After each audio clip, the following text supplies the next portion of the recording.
Hi, I'm Tony Bell, and in the last video, we spoke about moving to Power BI. In this video, we will be talking about rebuilding the data platform in the cloud. The data platform is the backbone of the company's information infrastructure.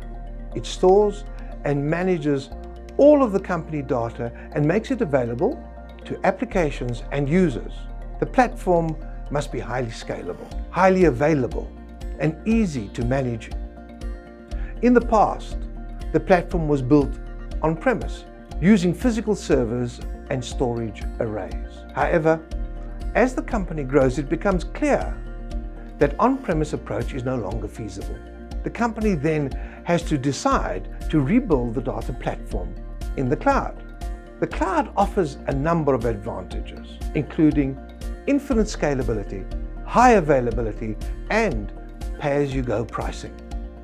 In addition, the cloud provides a number of features that are not available on-premise, such as data encryption and disaster recovery. Companies are currently in the process of migrating data to the cloud and expect to have new platforms up and running effectively quickly.